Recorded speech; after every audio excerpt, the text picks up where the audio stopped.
तो दोस्तों आप मुझे बड़ी ईमानदारी से जवाब दीजिए, अब से 12-13 साल पहले यानी कि सन 2010-11 में अगर मैं आपसे सवाल पूछ रहा होता कि रूस जो कि उस टाइम पर दुनिया की दूसरी सबसे बड़ी पावर थी और जिसके बनाए हुए हथियार हमारी सेना इस्तेमाल करती थी, लिटरली तीनों सेनाओं के पास जितने हथियार थे उसमें से 80% हथियार रूस के दिए हुए थे, क्या हम आने वाले 10-12 साल में उसी रूस को पछाड़कर सबसे आगे बढ़ सकते हैं? तो मुझे पूरा यकीन है आप में से ज्यादातर लोग मुझे सुनकर हंस रहे होते कि रूस से आगे निकलने की आप बात कर रहे हो, हम तो उसके बराबर भी अभी नहीं जा सकते। और दूसरा वही मैं क्वेश्चन आपसे ये पूछता कि जापान जो कि हमारी इकोनॉमी के अंदर सबसे ज्यादा पैसा, सबसे ज्यादा इन्वेस्टमेंट देता था और एशिया का एक रुतबा था जापान में, क्या हम एशिया में जापान वाला रुतबा कभी कायम कर पाएंगे? तो ज्यादातर लोग कहते कि आने वाले 25-30 साल तक तो हम ये बात सोच भी नहीं सकते, लेकिन आज आप सभी लोग जानकर हैरान होंगे कि यही रूस है, यही जापान है। बस 10 सालों में हमने इन दोनों देशों को ऐसा पटक दिया है कि आज दोनों देश भारत से पीछे जा चुके हैं। और ये भारत के मॉडर्न इतिहास में पहली बार हो रहा है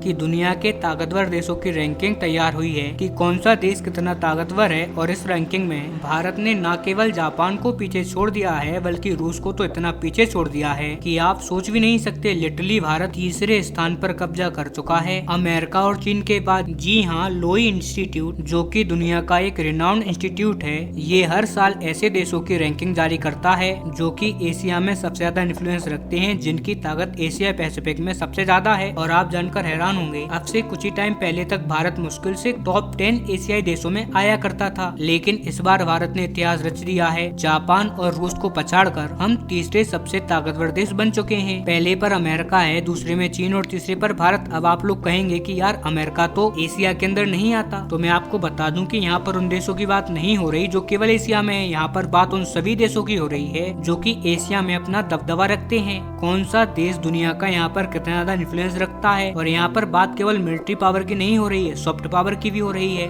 यानी कि डिप्लोमेसी की, कि आप किसी देश को बिना मिलिट्री के भी कितना इन्फ्लुएंस, कितना अपनी साइड और कितना आपके दुश्मन की साइड कर सकते हो, इसी पावर को इंक्लूड किया गया है। और लिटरली 8 पैरामीटर होते हैं इस इंस्टीट्यूट के द्वारा जिसमें ये सारी रैंकिंगों को तैयार करते हैं, और जिसमें पहले, दूसरे, तीसरे नंबर पर कौन है वो तो आपको पता लग ही गया। लेकिन पाकिस्तान जो खुद को कहता है कि वो दुनिया का एक सुपर पावर देश है, आप उसका नंबर जानकर हैरान हो जाओगे। एशिया के अंदर उसका नंबर 16वें नंबर पर है। खैर, जिसकी कोई इज्जत नहीं होती, हम उसके बारे में क्या ही बात करें, हम पाकिस्तान को साइड में ही छोड़ देते हैं। अब हम बात करते हैं जिस देश की कभी सबसे ज्यादा इज्जत हुआ करती थी एशिया के अंदर, यानी कि रसिया। आप जानते ही होंगे कि जब सोवियत यूनियन का पतन हुआ ना, उसके बाद भी एशिया की रैंकिंग में रूस नंबर 1 आता था, लेकिन फिर अमेरिका नंबर 1 आ गया पूरे एशिया के अंदर इन्फ्लुएंस के मामले में। उसके बाद चीन उससे आगे आ गया और वो तीसरे नंबर पर चला गया। लेकिन अब भारत ने उसको और पीछे धकेल दिया है, यहाँ तक कि वो जापान से भी पीछे चला गया है और उसका स्थान आया है 6ठे नंबर पर। जी हाँ, और ये रूस के लिए बहुत ही ज्यादा कंसर्निंग बात है, क्योंकि रूस के टोटल क्षेत्रफल का 80% हिस्सा एशिया के अंदर आता है, मात्र 20% ही यूरोप में आता है। ऐसे में रूस की ताकत एशिया में बहुत ज्यादा होनी चाहिए, लेकिन पिछले 2 सालों में रूस बहुत बुरी तरह से घिरा है। एशिया के अंदर जो उसके एलाइज थे वो एक के बाद एक उसका साथ छोड़ते गए, और यही कारण है कि रूस जो कि एक टाइम पर नंबर 1 हुआ करता था,